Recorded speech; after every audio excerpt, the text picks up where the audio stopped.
Hello, everyone, and welcome to the Drama Club. On this week's episode, we talk about Antonio Brown and all of his drama, and then May tells the story of the cult NXIVM, which is a word I didn't know how to pronounce, and which is a very, very crazy story.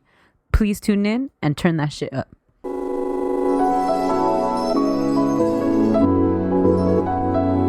What up, fam? It's good, y'all. Feels good, right?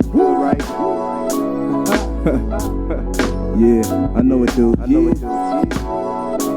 And without further ado, we broadcasting live from CA to NY. They're remaking the movie Face Off. What? With the same people? Because it should just be Nick Cage. It should be them, but reversed. Yeah, that'd be awesome. Right? Yeah. But no, it's not like that. Can you believe that picture of DORIT? No, dude, that's really crazy. It's not just weight loss, though, for sure, right? I don't think so. Because there's changes to her actual, face. Yeah. It's partly to do with, obviously look at baby Jagger, like he was like a little tiny baby. Yeah, she had just had him. Yeah, but then it's also the structure of her fucking face. Yeah, that's so crazy. He looks the same. Men. If anything, he just looks... No, PK. he looks the same. What's his name? PK. What the hell is her accent? She looks so cute. I like how she has hoops on, too. Yeah, she looks adorable right there. I love her. Right here. They were actually on an episode of Below Deck, which is a show I like on Bravo. Yeah. And I always think to myself to go watch it, but I forget. Because I'm sure I saw it when it came out, but at that time they weren't anybody, so I wouldn't have noticed. Yeah. So they've been trying to get on TV and shit. Oh, yeah. Which usually with reality stars, it's like that, right? Then they do some hunting and they were actually on whatever dating show. And you know that bitch Darcey from 90 Day Fiancé? Yeah. She and her twin sister had a reality show, or they shot a pilot for a reality show when they were young and skinny. Really? Mm-hmm. That guy that she was with was so weird. Oh, he was gross. He was German, right? No, he was from the Netherlands. Oh, okay. He was Alexander Skarsgård? Damn. Dude, this season of 90 Day Fiancé the other way. This Monday, there was an episode I started screaming. Really? 90 Day Fiancé, yes. The other way is the best show on TV. Fuck, I haven't seen it.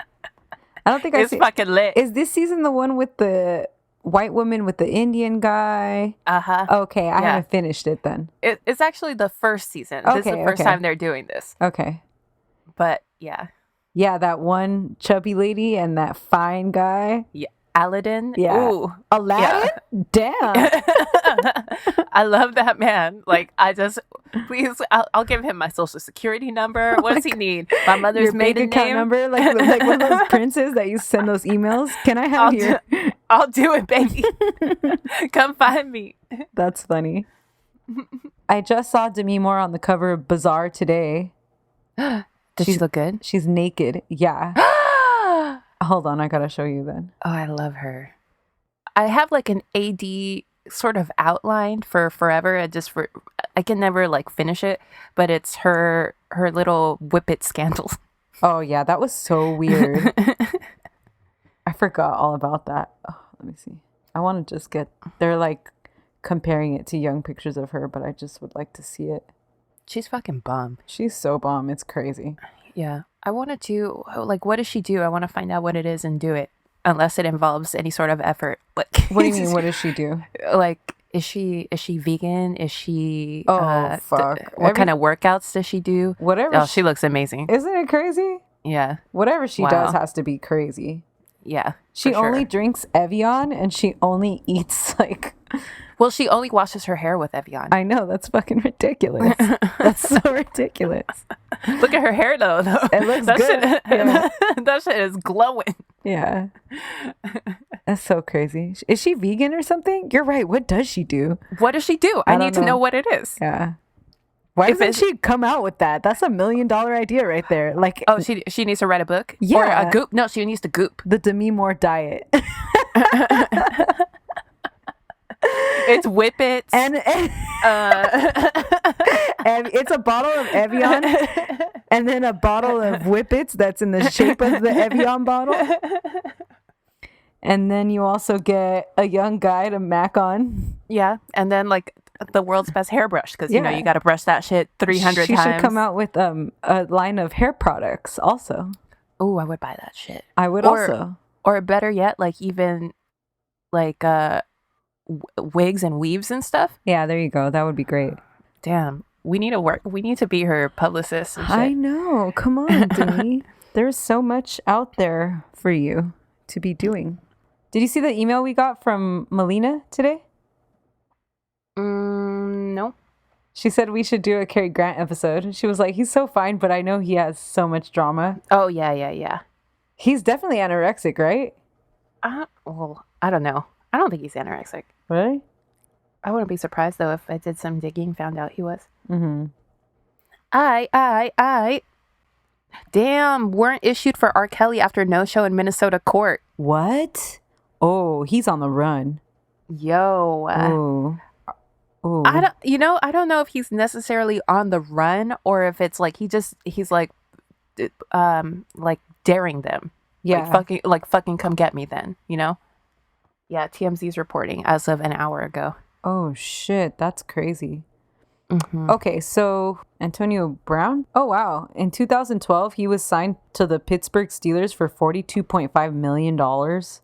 Yeah, and they had hella drama in Pittsburgh. Wow. Yeah, it looks like he's just somebody who's always involved in drama. Yeah, which is why, I mean, I always feel like it's so funny when men always talk about women being so, emotional, temperamental, dramatic, when someone like Antonio Brown, you know, a man's man, by all accounts, is like so all of those things. He has so much drama. Jesus. Yeah. So I guess he was missing practices before all of this. Yeah. Antonio Brown was signed to the Raiders. Right. And I believe it was like somewhere in the neighborhood of $60 million. $68 million. Yeah. 68 million bucks. And he just stopped showing up to practice. And then in the preseason. He stopped showing up to practice. He had unexcused absences. Then the NFL told him he needed to get a new helmet because his helmet was 10 years old. And he threatened to retire. Yeah. Because he wanted to continue wearing his old helmet. Then it all came to a head on September 4th because the general manager, Mike Mayock of the Raiders, said that he was going to be fined for missing practice. So then the next day, Brown allegedly and Mike Mayock, the general manager, allegedly got into a heated confrontation, which led to a verbal altercation in which Antonio Brown allegedly called Mayock a cracker. First of all, I'm with Antonio up until this point, kind of to an extent. I like throwing around the word cracker because it gets the people that the real racists, it gets them up in arms because non-racist white people don't give a fuck about people using the word cracker. That's true, actually. That's true.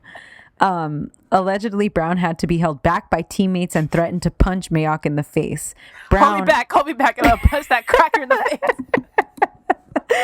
Antonio Brown denies both calling him a cracker and having to be held back. So then the next day, Antonio gave an apology to his teammates for his actions and was still expected to play week 1 against the Denver Broncos. Right. Hours later, he released a video on his YouTube of a private conversation between him and Gruden. Who dat? The head coach. Okay. This video is hilarious. Oh, really? If you've seen it, because it's very stylized. Oh no. It's like it's the audio from this conversation that he has surreptitiously recorded over like a very, very ultra produced video of him like working out, like swimming in his pool and shit. It's like it's the most ridiculous thing you have ever seen. So then 2 days later, on September 7th, 2 days after the cracker incident, the Raiders fined him $219,000 and voided the $29 million that was guaranteed to him in his contract. Yeah. Brown then asked to be released via social media, and the Raiders obliged, ending the 6-month drama. And then literally, like, at first, I think everybody was like, well, he's a free agent now. Like, what's going to happen to him? And within a few hours, he had been signed by the New England Patriots. Yep. The Patriots did what the Patriots do. Yeah, I saw a picture going viral of him with Mr. Bunchen. And I was like, oh, shit. And then 3 days later, on September 10th, 2019, before he could even play with the Patriots, he was a woman filed a civil suit alleging sexual assault and rape on 3 separate occasions back in 2017 and 2018. This was his former trainer. Yeah. His attorneys like denied everything immediately. It made him inactive, I guess. I didn't know they made him inactive. It could place him on the commissioner's exempt list. Okay. Which would make him inactive. I'm sorry. Okay. So the commissioner has to make a decision. Only the commissioner has the authority, which it would be in their best interest because the NFL has such bad press. Yeah. But then it would also be a change of course for them because they are not good with domestic violence issues. They're so bad. What was that guy, May? Remember there was a video of him hitting his wife? Oh, Ray Rice. That was crazy. That was an NFL player, right? Yeah. Oh my gosh. Does he still play? Does he still play? He might have retired. I don't know. That's so awful. Colin Kaepernick can't get a job, just to remind everybody. Right. But these guys all have multi-million-dollar contracts. So I would be surprised if they acted swiftly on this, maybe just because of the other drama surrounding him. Yeah, he seems to be problematic. Is he really good or something? Yeah, he's really good. He's probably the best wide receiver in the NFL. Okay, tell me why. I was watching the Rams game. I wasn't. I'm going to say watching in quotation marks. My brother was watching the Rams game. It was on. Right, and I was like sitting there along with everyone. And God, I don't know who it was. Who's their quarterback? Oh, I don't know that fool's name, but whatever. Yeah. I was like, they were talking about him and I was like, who's that? And my brother was like, he's the quarterback. And I was like, oh, what does he do? And my brother said he's the one that throws the ball. Tell me what, I swear to God, mate, I thought they all threw the ball. Oh, what the fuck? That's what Victor said. He almost like fell. I thought You're like, tell me, exactly how many quarters does this man keep on his back? I thought that they throw the ball like to each other and then somebody else throws it. No, that would be cool. More like rugby. That's so crazy. I did not know that he was the only one that threw the ball. Did you know that seems inefficient. Did you know that only the quarterback and only the first throw can be thrown forward? What? That's why they don't all just go throwing the ball to each other. Every subsequent throw, which is almost never because it's like dangerous, you'll probably lose the gun. It has to be either a lateral throw to the side or backwards. Oh my God, this game is so silly. This just doesn't make sense. I like football. I think the game is cool, but it's like 5 seconds of action and then 2 minutes of inaction. And then 5 seconds of action. I would enjoy it more if it was more like... Yeah, I went to a USC game one time and like I remember I was like, God, and they like take forever to get to the other side. I was like, oh wow, this is a whole ass thing. I do want to go to a Rams game though. For sure. Yeah, they were all talking about buying tickets to. I don't know. They made 2 suggestions. I don't remember what it was. I was like, yeah, I'll go whenever. One involved a quarterback and one involved Antonio Brown. This is crazy. A lot of drama surrounding this guy. Yeah. Good luck to the Patriots. But the Patriots have this reputation for rehabbing players that, are going through something. Yeah, but I mean, if you've listened to our Aaron Hernandez episode, he was a Patriot, May? Yeah. Wow. It doesn't always work out for them. Yeah, and I think it was that other, I remember, like the Catholic guy was the quarterback at that time, right? No, he still was the quarterback. His quarterback was still Tom Brady. Oh, it was Tom Brady? Okay. I just remember you saying like whoever was always trying to help him out. Oh, because they went to college together. You're thinking of homie that would always the one that take would the pray? knee. Yeah. Yeah, that guy. So weird. Huh. Weird culture in the NFL. I know. They need to do something. Yeah, I don't know why you want to just keep supporting that or like keep that alive. Why? How does that? Yeah. Yeah, this is weird. This is weird, guys. Do y'all not see what's happening over here or what? Like we're just gonna let this slide? You know why I think the NFL also lets it slide? It's because their owners tend to be like the next stratosphere of wealthy compared to like NBA, where you can be like a Jay-Z and own a part of a team. You know what I mean? Like Jay-Z's the NFL teams are like the NFL teams are like multi-billion, tens of billionaires, you know? That's crazy. And they run it like a sort of, the owners run it together like a sort of like kind of like communism, which is weird because they're all very right-wing dudes, but yeah, so I don't know. That it's not going to change because these guys are untouchable and they don't give a fuck. Yeah. It's in their best interest. I mean, not in their best interest, but they see no reason to change from the status quo. So right. It's fucking crazy. Yeah. They're still making their money, so what do they care? Did you read the letter that Antonio Brown's attorney put out? No. Let me see. It was like some bullshit. He said something like, if she alleged the first incident occurred in whatever year that occurred, he was like, why would she keep in contact with him 2 years later or whatever? As if that isn't an argument that we've been over and over with multiple how many victims. times do we have to hear shit like that before you guys fucking understand? Yeah. The allegations are false. I'm not saying that. Sorry. That's what I'm sorry.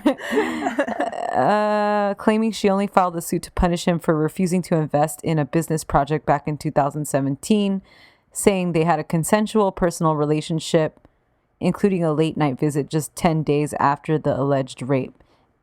Which, once again, just because you have sex with somebody consensually doesn't mean they can't also rape you. Right. I don't understand that argument and how that keeps getting pushed and pushed and pushed. Trying to use the same tricks that probably worked 20 years ago, you know? Yeah. Did you see what she's claiming? Yes, that he forcibly kissed her one time. He exposed himself and kissed her without her consent. Yeah. And then the second time masturbated near her without her knowledge and ejaculated on her. Yeah, and I think she has the receipts. She like has text messages where he references it or something. Saying that he begged forgiveness. Yeah. Oh, that's scary. Those are acts of a predator, okay? Mm-hmm. That's really scary. Wonder who else he did it to. Exactly, there you go. I didn't want to say it, but...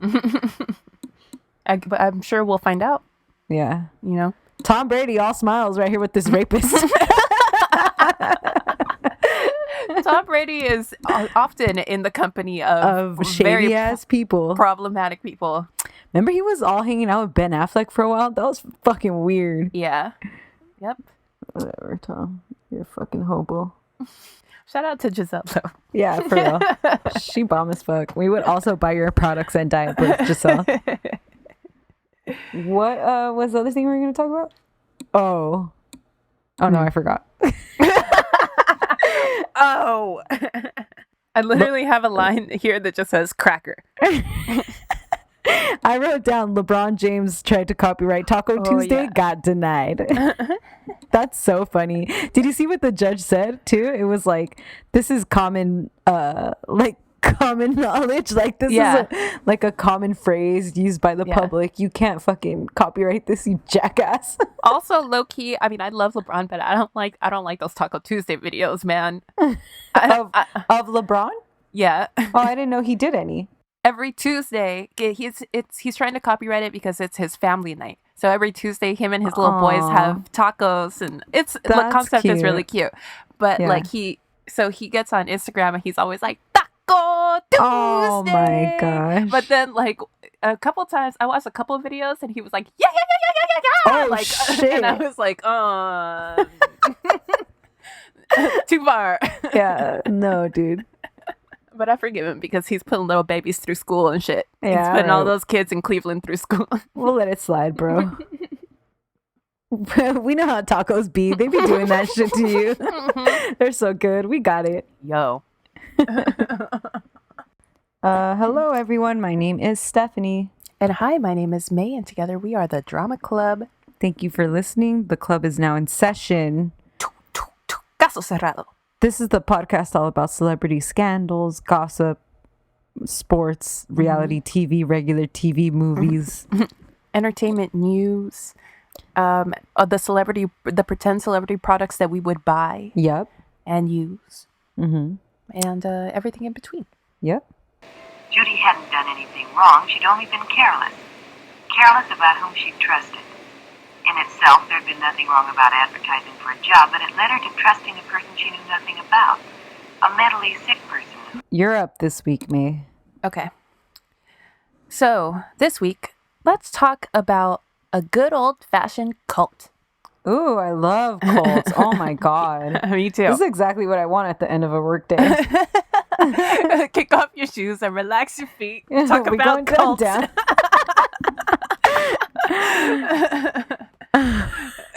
Okay, so anyway, I'm going to do the Shout story. Shout out to Heaven's Gate. Shout out to Jim Jones. There you go. All right, so I'm going to do the story of NXIVM. Oh, cool. I don't know much about this one, so this is cool. This one is perfect because, first of all, it's a sex cult. Duh. You're stupid. Second, there's B and C list celebrities. Yeah. Third, it's fucking crazy. And fourth, it's fucking crazy. So let's get into it. Yeah. All right. I got most of this from the podcast Escaping NXIVM and various Wikipedias. Also, a Vanity Fair article by Vanessa Griogridius. And dude, shout out to Vanity Fair, the real MVP. Yes, always. Always. And whenever I'm doing research and I see Vanity Fair pop up, I'm like, my work here is done. Yeah, seriously. Their writers are great. Yeah, it's well written. You know, it's super well researched. They're not just like throwing bullshit in there. And I always love their photo shoots with celebrities. Oh God, yeah, they're always so great. Yeah, they're the best. So anyway, see a Vanity Fair article. Half my job is done. Throw in some Spanglish, a couple of fucks, a visit from Judy Garland, and you've got yourself a drama club episode. So the story of NXIVM starts with the story of a man named Keith Raniere, or as Vanity Fair called him, Nerd Charles Manson. Oh no. Keith was born on August 26, 1960 in Brooklyn, New York. Wow. Okay, so anyway, Keith's dad was in advertising, and his mom was a ballroom dancer and an alcoholic. And they separated when he was 8 years old. So I imagine that things weren't exactly idyllic for baby Keith. Wikipedia says that he went to a Waldorf school. Have you ever heard of that? No, what is that? Is that like Blair Waldorf from Gossip Girl? Okay, sorry. I don't. I think it's like the opposite of that. Uh-oh. I'd never heard of it, but I guess it's a kind of alternative teaching philosophy. I didn't have like too much time to look into it, but it definitely sounds like a grade yourself, your imagination is your best teacher type shit. Oh, like you get grades in colors and shit? Yeah. Oh. And I think they tend to be anti-vaxxers. Oh. So, like, all of that. So, use your imagination to fill in the rest. If you go to a school like that, how do you apply for college? Well, they're accredited institutions. Yeah? So, it's like, so your GPA is like a rainbow? It's so weird. There has to be some sort of like conversion thing at the end, right? Like 3 blues equals a C.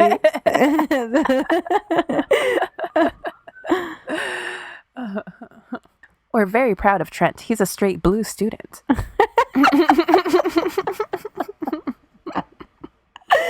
Oh God. So anyway, definitely we see the seeds of some cultiness, right? So there's a quote from one of his classmates and from back then. And she claims that when he was about 9 or 10, she said something in front of him that was meant to be a secret. And that he, remember he's a little boy, said to her, quote, "You know, it's like I have this little bottle of poison I can hold over your head. I just don't think your parents and your sister would be very happy if I told them." What? And then she says that sometimes he'd go up to her and just be like, little bottles, little bottles. Oh my God. Yeah. That's the scariest thing I've ever heard. Right? Did you imagine a little kid too? That's what I kept imagining, the little kid from The Omen, Damien. Yeah. I'm like, this motherfucker's like legit like a little baby demon. Like, yeah, what if he wore like a little suit? Ooh, no. Fuck that. Yeah. Another woman who knew him back then recounted that his father told her that they would always tell him that he was special. And one day, like a switch went off in his head and he considered himself better than everyone else. She uses the word deity, like he considered himself a deity at this point. This woman, Barbara Boucher, also says that from his early teens, like from age 13, he was attracting literally dozens of girls and girlfriends. And really? Yeah. If you're trying to picture this fool and, you know, you're trying to think like, oh, is he fine? No, he's not fine. Huh. Like at 13, who did I think was fine? Jonathan Taylor Thomas, baby. So Jonathan Taylor Thomas did not run a cult? No, unfortunately. Damn it. He might have, though. That's true, though. And he's doing his podcast literally on him, like right now. So maybe. Oh, cool. Stay tuned. He's 2 episodes deep, so there must be something there. Yeah, seriously. Anyway, so he'd talk to all these girls on the phone every day and tell them each individually how much he loved them and how special they were and that they were the one. Like, it's really weird. It's Manson-y as fuck, for sure. Yeah. And this is circa 1973, so I feel like the people should have known better. They should have been seeing the signs of this little boy and been like, Anyway, by his mid-20s, Keith allegedly began sexual relationships with at least 2 15-year-old girls. Oh, no. And that sort of behavior continues indefinitely, so just keep that in mind. Wow. He was also accepted into what sounds like a bootleg Mensa called the Mega Society. Oh. Like if you're accepted into that society, you're allegedly a genius. Wow. But it's not Mensa, you know? So, I mean... Yeah. Anyway.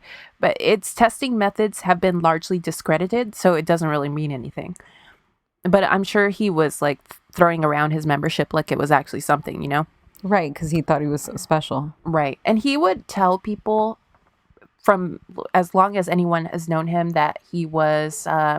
he like rejected a scholarship to Juilliard and he was like a concert pianist. I always feel like that's so weird. Like you always see that happen like in TV or shit where people kind of like laud the fact that they rejected something like an acceptance to somewhere, like that somehow makes them, I don't know. Right. Like that's somehow a status symbol. Yeah. Because it means like you don't need them. Right. You know? Right. But he allegedly said that he rejected Juilliard. He said that he taught himself the entirety of high school math when he was like 13 years old in an hour and a half. He claims that he graduated from college at like age 16 or some shit. Like he does what these guys do. Right. You know, they make up this like entire history about themselves to make them seem special. Amazing. Yeah. So anyway, I'm sure he was throwing this membership around, and it also didn't hurt that he scored so high on that test that he ended up in the Australian version of the Guinness Book of Records as the man with the highest IQ in the world, which he claimed he had an IQ of like 240 or some shit, like something crazy. Right. But like I said, the test was stupid. It's unsupervised, so it doesn't mean shit. Like you can like look up the answers yourself and shit. So that's awesome. I've always wanted to be in the Guinness Book, so low-key I might take the test too. He also got mildly into Scientology. Of course he got mildly into Scientology, me. Yeah. And you're going to see like the parallels, I think, very quickly. In the 1980s, Keith became a part of a multi-level marketing company, aka a pyramid scheme. Herbalife or what? Amway, actually. Oh, okay. What does Amway sell? It's like house products? Oh Or yeah, no? maybe. Fuck, I don't know. I'm scared of those. But one time somebody had the Herbalife shit at our office and they made a smoothie and it was fucking good. I was like, damn. Is it actually good for you? No, they're like protein smoothies and shit. Health, beauty, and home care products. Amway? Mm-hmm. What's the other one that's like real famous? That's like that. The one where you get a pink Cadillac.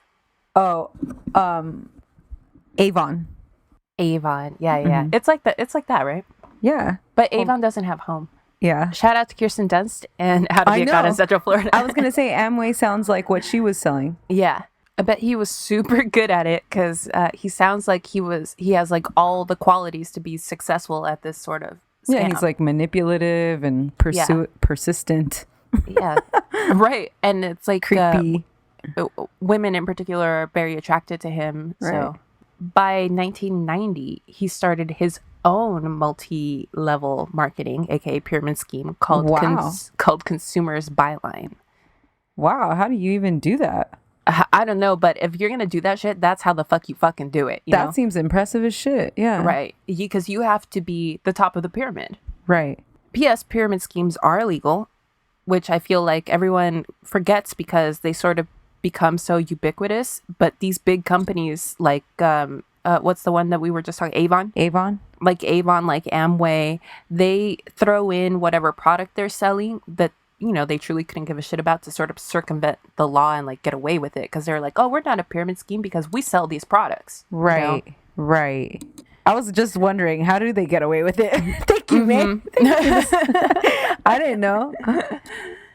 So in 1991, a woman named Tony Natalie and her husband were Keith's top sellers. Tony claims that after a 2-hour session with Keith, she was able to quit smoking. What?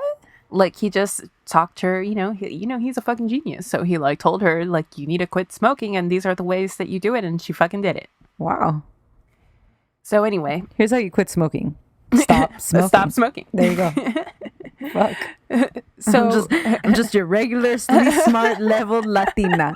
I ain't no fucking genius. You need to start your own Amway. Oh my god! All we sell is dickies, wife beaters, eyeliner, and hoops. Horchata, fucking smoothies. Hell yeah, chanclas. So okay. So anyway, this bitch Tony, she left her husband and she moved with her son to upstate New York to be closer to Keith, and she became his girlfriend for the next 8 years. Oh wow! In 1993, after being investigated in 20 states, the feds shut down his business for being a pyramid scheme. Oh my God.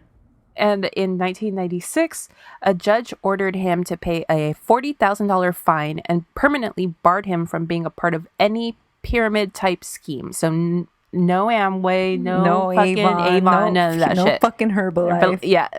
But Keith kept doing what the fuck Keith fucking does. Fire Festival. Sounds about right. And he started a different company. But luckily that one failed on its own. So Tony says that in 1998, she consulted a hypnotist named Nancy Salzman to try to help Keith because his hours were becoming erratic because he had all these big fucking lofty ideas, probably scams. And he was spending night and day trying to figure out how to make them work. So Nancy said, quote, "Oh, that's easy. I can help you. He's a sociopath." And then Tony says that Nancy met him 4 days later to start working with him, and when Nancy left the meeting, she had this glazed look in her eye and said, quote, "You don't know who he is." Oh, shit. And Tony was like, shit, there goes another one. Oh, shit. Also, in 1998, Keith met Christine Marie Melanikos, a former Mrs. Michigan, and told her that when women had sex with him, they had a supernatural experience. A. Shout out to that Carlos Santana CD, Supernatural. That shit bangs. Oh, God. He said that allegedly women would see a blue light. So, that was just him like fucking turning on a light. Like, oh, you see that light right there? He left the fucking VCR on till the end of the movie. So anyway, Christine, was that her name? Yeah, Christine. So Christine had sex with him, and I gotta see that blue light. And sure enough, she sees the blue light.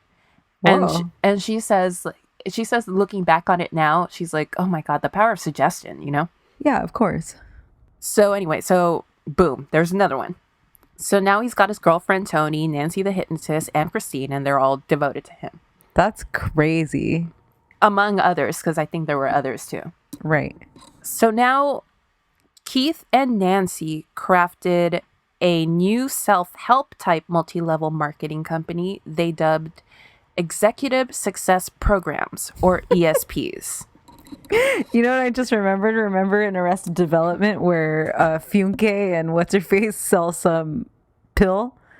And they're like a traveling hippie bat? Yeah. Dr. Fiancé's magical whatever. Yeah. So, Executive Success Programs, or ESPs, which when packaged all together would later come to be known as NXIVM, which was heavily influenced by the teachings of Ayn Rand, because of course it was. So just remember that from now on, everything that we discuss, Nancy the Hypnotist is his number 2 and is completely complicit.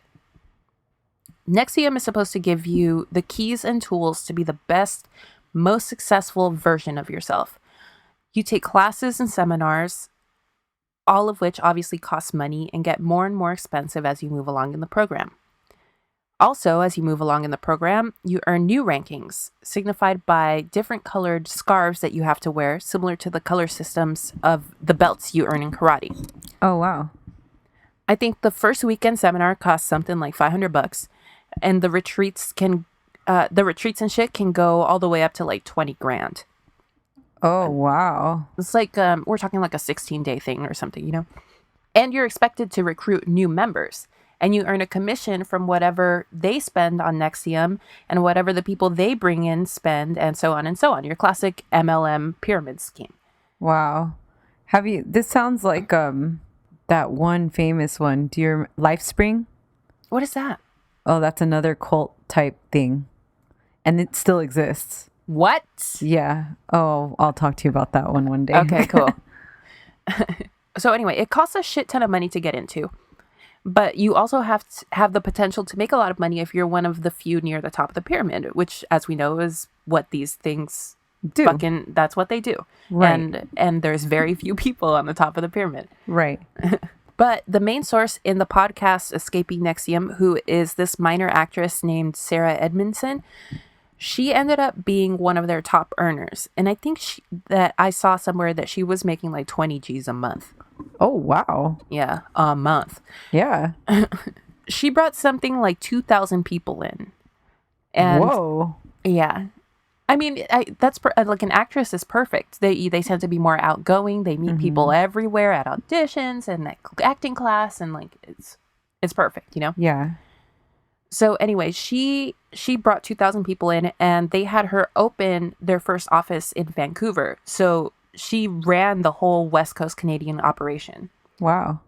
Anyway, she got out eventually, but obviously she feels guilty about how many people she brought in and how many people are still in because of her.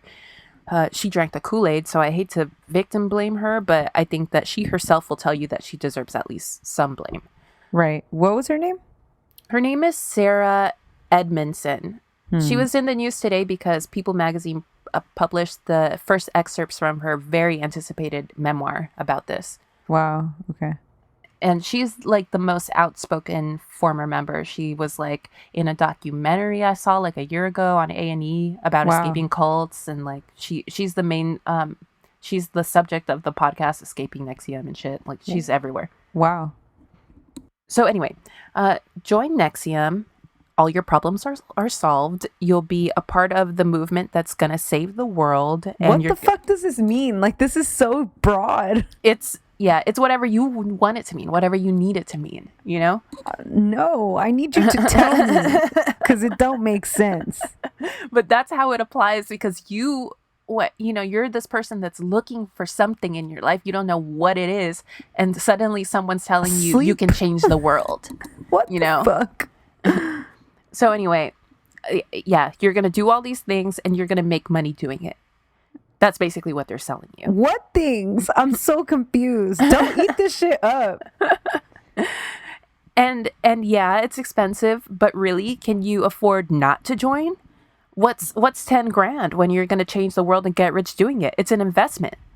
Oh, you're already rich? Well, we're going to give you the tools to unlock your hidden potential and get even richer. Oh. And keep in mind that a lot of NXIVM members were very successful people. That's crazy. NXIVM promised you the world at a price. Where would they hold these sessions? Like at their local high school's gym? No, they had like offices. Like this bitch, the Sarah, she opened the office in Vancouver. And, wow. You know, they would have their classes there and shit. Or sometimes like the long seminars where people would be there for like 16 days. It would be like they would rent out like the conference room of a hotel and people would stay in the hotel. And... Wow. Also, a lot of the teachings were super misogynistic because they always are. Am I right? They taught that women were weak, chronically oblivious to the world around them, shallow, you know the drill. Oh, shit. I know what I need, not these classes.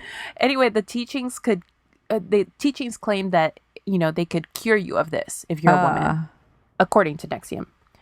But if you listen to the recordings of the men's only sessions, they just reinforce that bullshit to the men. Keith would control the diet of several members, particularly the women. According to Vanity Fair, telling a woman that had gained 7 pounds that it, quote, hurts my heart physically when I'm with you because of that. Oh, those 7 pounds? Uh-huh. Ooh. He also measured the penises of the highest ranking male members. What? I was going to say, this fella had a bumper sticker that said no fat chicks. No fat chicks, no small dicks. Hey. No, probably he only wanted small dicks because I'm assuming that he would want to have the biggest dick. Yeah, why measure the other ones? I don't understand. All right. Anyway, he also started referring to quote unquote enemies of NXIVM as suppressives, just like Scientology. Oh, yeah. There's a lot of Scientology overlap. Anyway, psychologists who are experts in cults and the tactics of their leaders all recognize what's going on here as tools to slowly gain more and more control of people and isolate them from their friends and family. It's your classic brainwashing. Within NXIVM, Keith was referred to as Vanguard. Like, that was his name. Like, you would never have it. No one would ever call him Keith or Mr. Ranieri or whatever. It would just be Vanguard. Wow. It was his new name / title meant to reflect his role as guru and head of the company and the philosophical leader of NXIVM. He also started telling people that he was the quote-unquote world's most ethical man.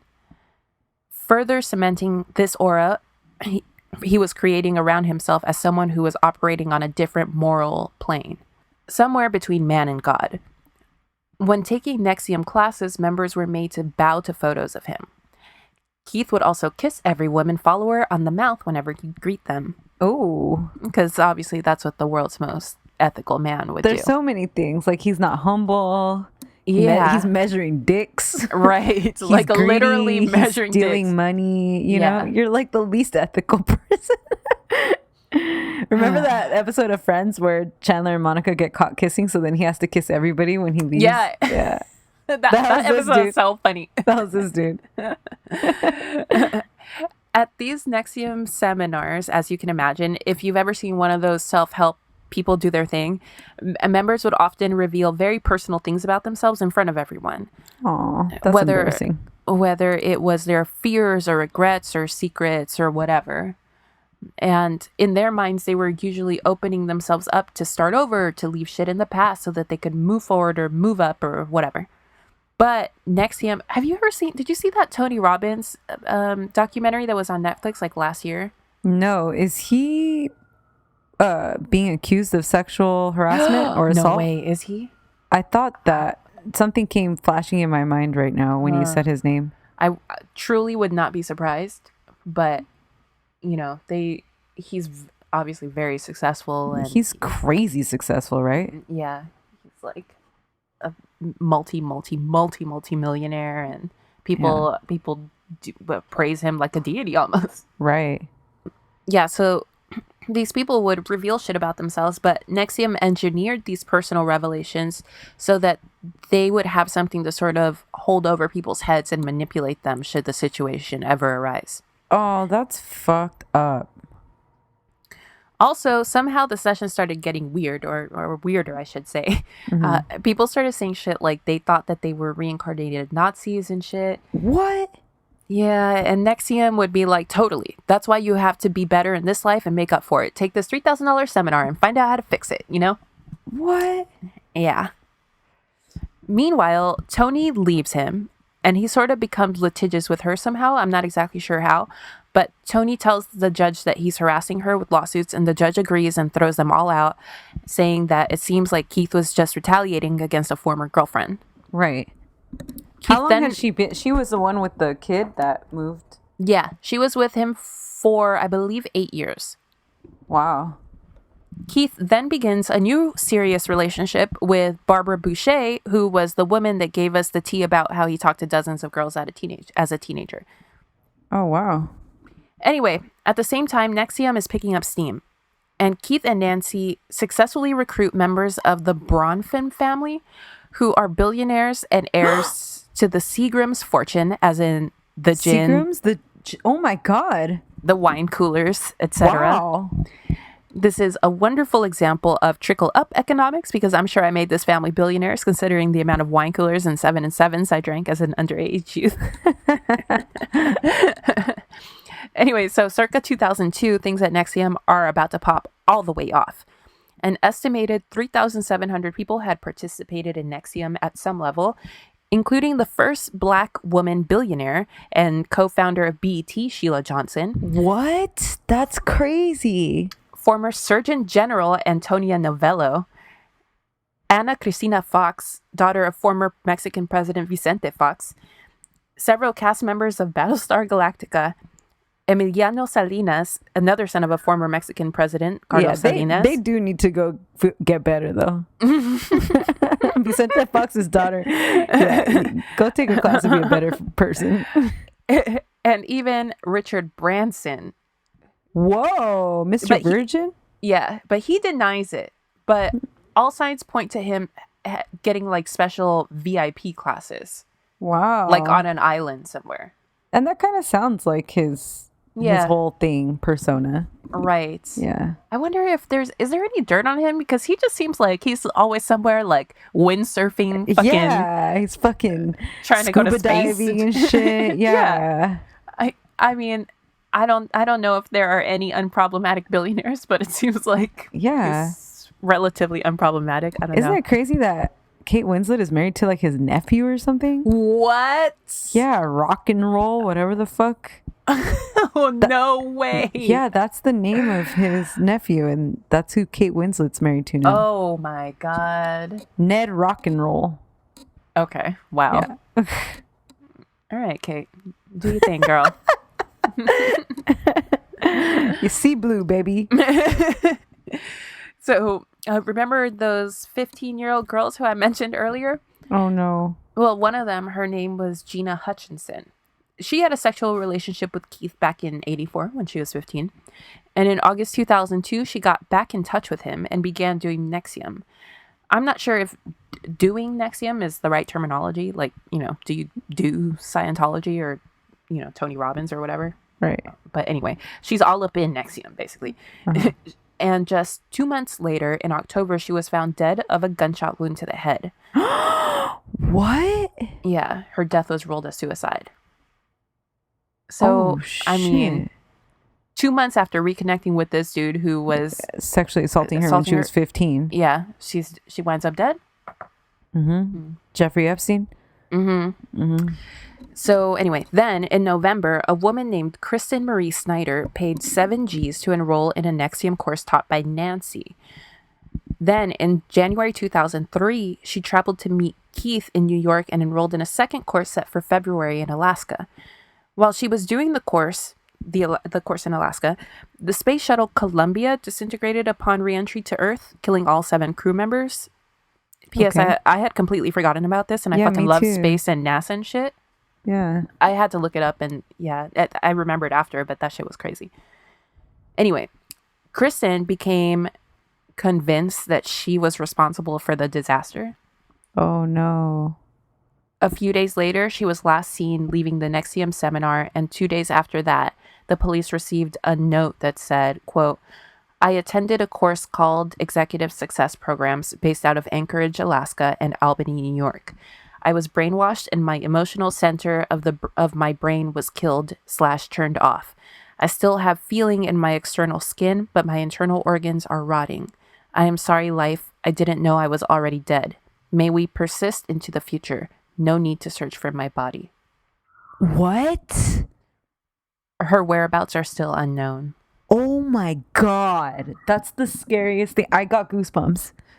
Because, like I said with the Nazi thing, they would, if someone said something crazy like that in one of the therapy sessions, they would be like, yes. Yeah, all right, let's fix it. Yeah. You know, I bet she was becoming, and her mom says that she had been going through something at that point. Like she was not, or the girl that she knew. And she said that when she started having, like, I guess she was having like a manic episode and whatever happened, they probably told her, yeah, you are responsible. You know, I mean, we don't know what happened because they're not talking.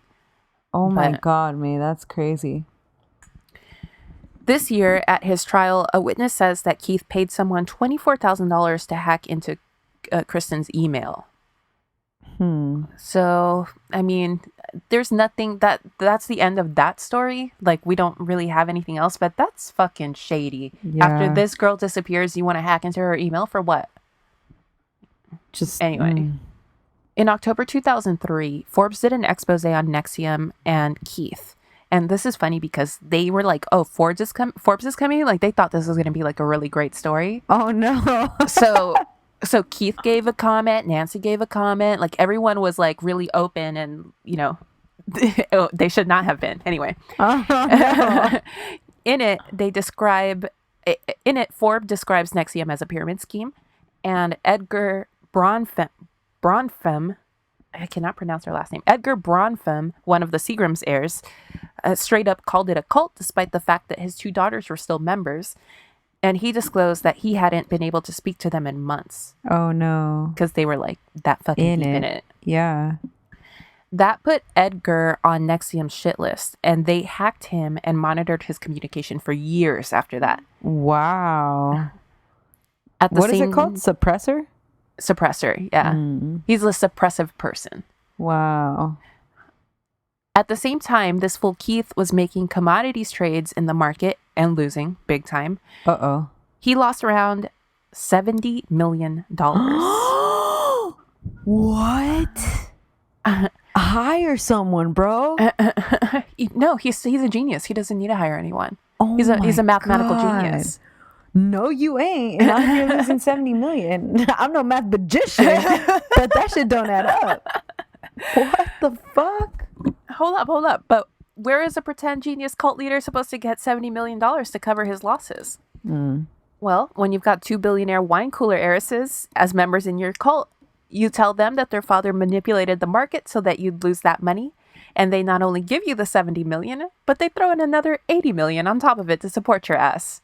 What? Yeah. That's crazy. Their whole story, I think there's a whole different Vanity Fair article from, I think it was 2010, and I think it's called The Heiresses and the Cult, where it really breaks down like how much money they gave to this organization and how deep that these two girls were in it, and it's really bad and really sad. That's fucking crazy. So now Keith was flush with cash, but he had a PR problem. Everyone thinks / knows NXIVM is a cult. You know? Yeah. The press picked up the story from Forbes and ran with it. It's everywhere. So he uses $2 million to pursue the endorsement of the Dalai Lama, and ultimately does. Oh, shit. First of all, I have a whole separate bone to pick with the Dalai Lama over some problematic shit that he was saying this year, misogynistic shit. Just FYI. Anyway, in 2009, the Dalai Lama presented Keith with a white scarf on stage during one of his talks, and later writes the foreword to one of Keith's books. What the fuck? Yeah. Dude, money, you could buy anything. Exactly. Ugh, it's all right. Also, Sarah Bronfem, aka Princess Wine Cooler, had a sexual relationship with Lama Tenzin Donden, the Dalai Lama's right-hand man. What? And the monk who had taken a vow of celibacy. Whoa. That's amazing.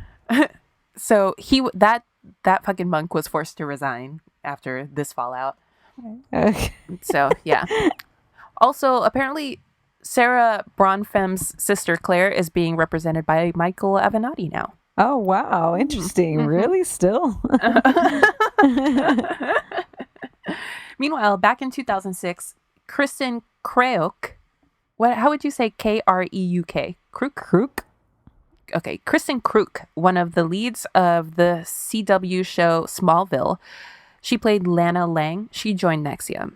Okay. So Nancy, the hypnotist, and her daughter, Lauren, who was also at this point high up in the organization, flew to Vancouver to try to recruit one of the other prominent Smallville actresses named Allison Mack. Anyway, Lauren and Allison hit it off and may or may not have started getting busy, if you know what I mean. Some articles seem to imply that. Lauren was also one of Keith's 20 girlfriends. He had grown his harem to 20 girls at this time, and it only gets bigger, by the way. Jesus. Anyway, Allison got crazy into NXIVM.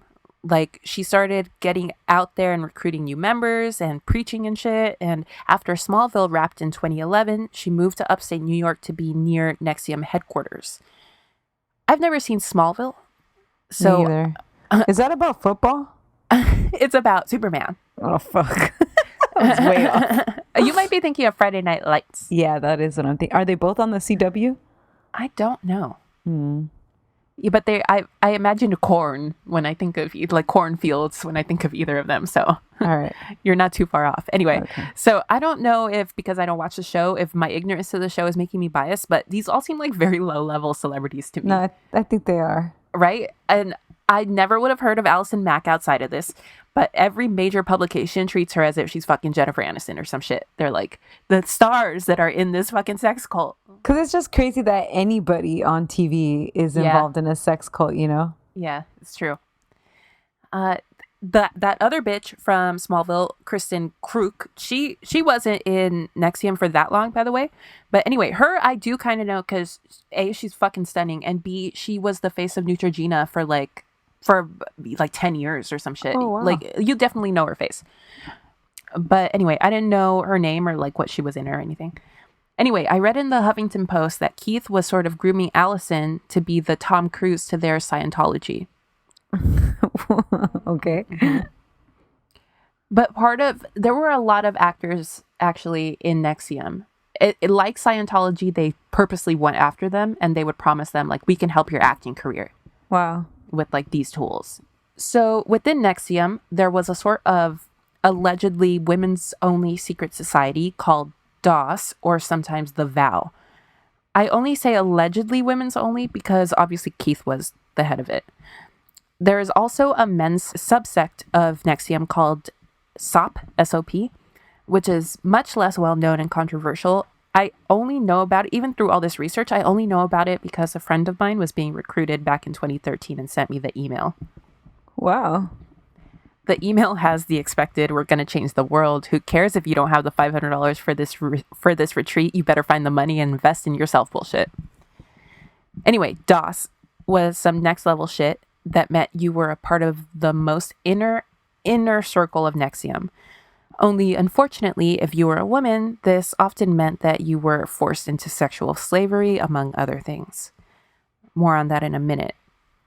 In order to become a member of DOS, you had to be invited. And then the person that invited you would become your quote-unquote master and you their quote-unquote slave. Whoa. Like, you literally had to call them master. Sarah, that one bitch who got out, she says that Lauren, that's Nancy's daughter / Allison Mack's boo / Keith's girlfriend. Right. She says that Lauren was her master. Lauren was also her best friend. She was the maid of honor at her wedding and shit. Wow. So when she called and was like, how would you like to become privy to this part of NXIVM that almost no one else has access to or even knows about? This is where we really get the business of changing the world down. So when she got that call from her best friend, obviously she was like, yes, I'm in. So Lauren is her master. And Sarah says that Lauren explained away the master-slave thing by saying that it wasn't literal, of course. She positioned it more as like a thought exercise. Like, you're giving up your obsession with controlling every aspect of your life to another person. It allows you to focus on bigger picture shit. Besides, Lauren says, you need to bring in 6 slaves of your own. Another example of the pyramid scheme shit that's at the core of this whole thing. Right.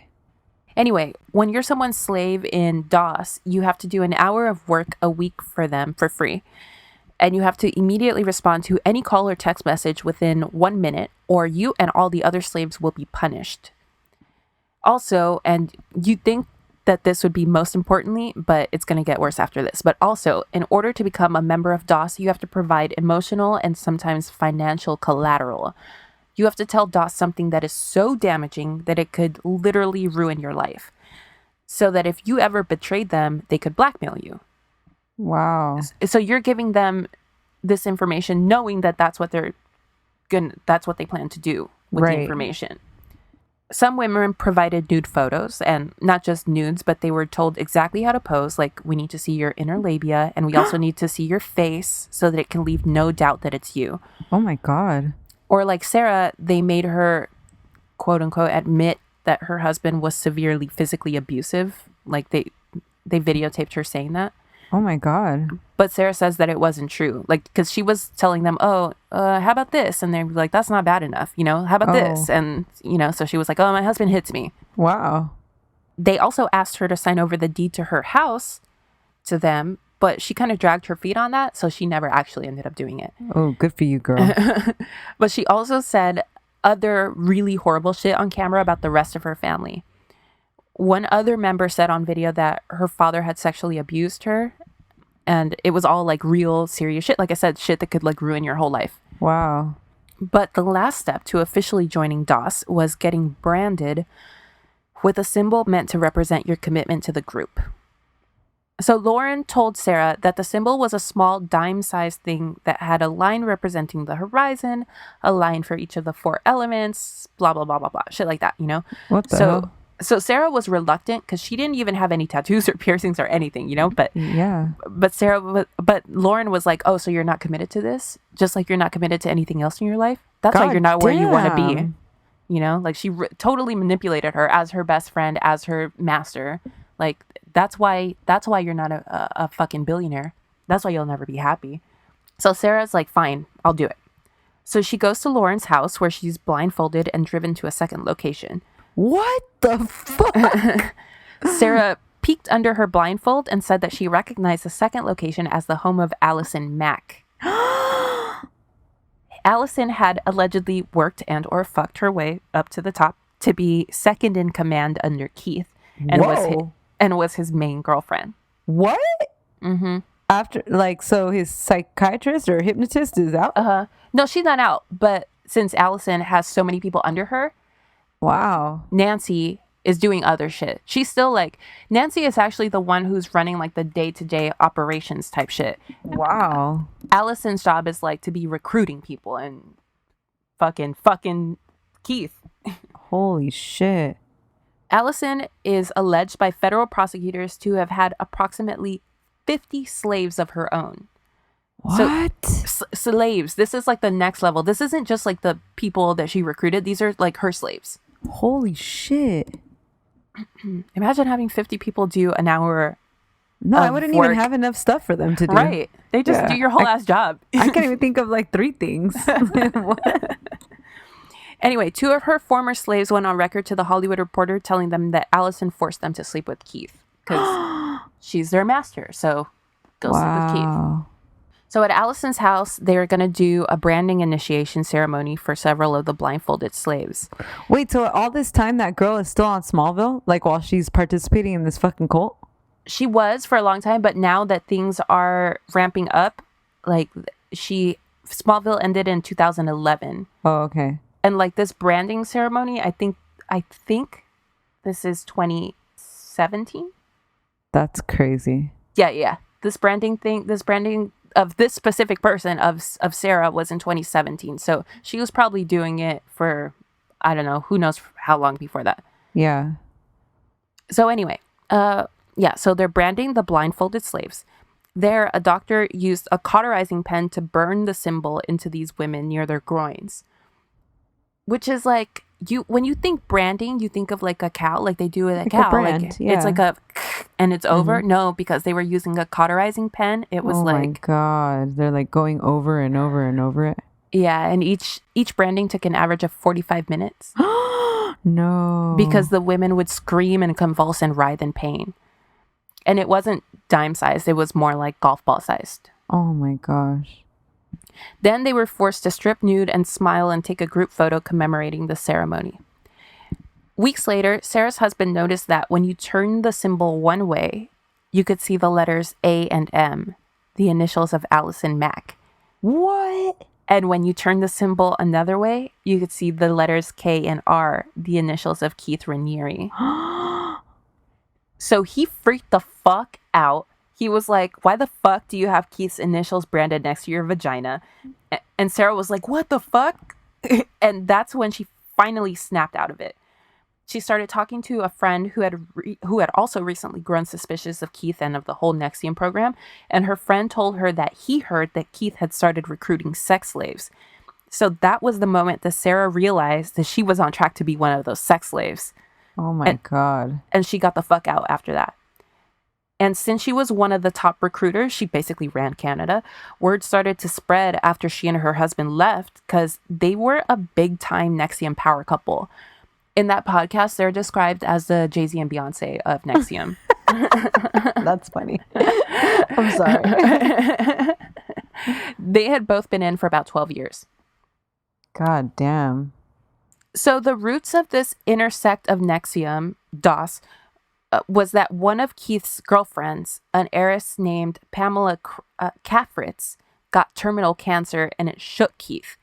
He became scared that his girlfriends would all eventually abandon him one way or another, so he made them swear an oath of lifetime obedience to him and become his slaves. The women would lie naked at his feet, and obviously he'd have sex with them at his leisure, telling them that sex with him would absolve them of their sins from past lives. How much was this package? Like this, this fucking seminar? That was like the most expensive package. This is the sex seminar. In 2009, Barbara, Keith's girlfriend of 9 years, left him and took some of his followers with her. They called themselves the NXIVM 9. They cited, quote, concerns about unethical practices and the alleged abuse of his leadership status to sexually manipulate women in the organization. In March 2010, Keith learned that one of his followers kissed another man. He then ordered her to be confined to a room for over 2 years. What? That's some R. Kelly shit. That's scary as fuck. Yeah. In November 2010, the New York Post says that they have seen a video in which Keith can be seen saying, quote, I've had people killed because of my beliefs or because of their beliefs. And that's not the only bad press. Among other stories, Vanity Fair ran a story called The Heiresses and the Cult. That's the one I was talking about. And Keith's former partner, Tony, filed court documents alleging that Keith had repeatedly raped her. Wow. Meanwhile, Keith had another serious romantic partner following Barbara named Kristen Keefe. Kristen had a son by Keith in around 2007. In 2014, Kristen fled with her son and claimed that Keith was experimenting on him. So she had to get away. Oh my God. Whatever experimenting means, but yeah, it sounds fucking terrifying. Yeah. And she says that Keith is, quote, dangerous. All this time, Allison Mack, who was his highest ranking slave, or at least one of his highest ranking slaves, was running around trying to recruit more and more women into DOS. She even approached Emma Watson. I remember that. Very publicly. Yeah. This is from Vanity Fair. Quote, here was the way they sold it. Yoga was not enough. Meditation was not enough. Activism was not enough. You needed to experience complete surrender to another human being. Only then would you know pure love, or as Mack once explained, quote, within the shackles of commitment, I find the greatest freedom of all. In June of 2017, reports start to emerge that Keith was branding women with his initials. This was around the time that Sarah and her husband got out. The New York Times reported that women were forced to provide nude photos or otherwise damning information as collateral before they were allowed to join. By November, Sarah was cooperating with the FBI, so things started to heat up for Keith. And as a result, he, along with some of his followers, including Allison Mack, fled to Mexico. And that was when? June of 2017. Wow. June of 2017 was when like the branding and shit started coming out. By August, he was gone. Like they didn't know where he was. Wow. After a months-long manhunt in March 2018, Keith was arrested hiding in a closet inside of a villa in Puerto Vallarta. What? And indicted on sex trafficking, conspiracy, and conspiracy to commit forced labor. He pled not guilty. 5 of his top women accomplices, including Allison Mack, also faced serious federal charges. They all pled guilty. Wow. Allison Mack, I think, is still out pending sentencing because her parents paid her $5 million bail. Holy shit. Claire Bronfman pleaded guilty to conspiracy to conceal and harbor illegal aliens for financial gain. What? She got 2 years and a $6 million fine. Keith's trial began in May 2019, and on June 19th, 2019, he was found guilty on all charges, a variety of charges, including child porn. What? For these charges, he could receive life in prison. Wow. His sentencing, along with Allison and the rest of the women, I believe, is next week. Holy shit. Or the week after. So hopefully, maybe by the time this comes out, we'll know more. If not, we'll update you guys in a couple weeks. Fun fact. His trial took place in the same courthouse as El Chapo's trial. Shout out to Kate del Castillo and Honor Tequila. Honor. When you want to get in way over your head and forget you fucked Sean Penn. Honor. And that's the story of NXIVM. That's crazy, man. Hey, yo, I'm surprised now that I think about it. I'm surprised Kate del Castillo isn't in this shit because she seems like this seems perfect for her. There's Mexicans. There's aliens. There's like supernatural because she's like very spiritual. Yeah. That's fucking crazy, dude. Yeah. It's so a all fucking of his mess. top people were women. Yeah. Wow. Those were his slaves. So those were the ones that were doing whatever without question. I'm sure there were men that were high up too, but none of them had that distinct sort of category where they could do or they had to do whatever. So they were doing whatever. Right. That's crazy. So, NXIVM is still alive and well, by the way. Dancy's still doing her thing. What? Yeah. Who? Wow. I think she's going to jail too. Oh yeah, I'm sure. Good thing for all the people that got out. Yeah, I know. But what's up with the people that are still in? Like, how brainwashed are you? Yeah. Are you too far gone? Like, yeah. What can we do to help you now? Right. Oh. They need to be deprogrammed. That's the only option. But you have to be ready, I guess, or they have to force you, like kidnap you. You know? Yeah. That's scary. Yeah. Oh. Well, that was this week's episode. Thank you for listening. Hit us up on Instagram and Twitter at Drama Club Pod, on our Gmail, dramaclubpod@gmail.com. On the hotline, 505-390-556. Leave us a review wherever you listen to podcasts. Hit us on our P.O. Box. Send us a postcard. Anyway, we'll catch you guys on Monday with our brand new Afternoon Delight episode. Bye. Bye. However, whatever with your helmet.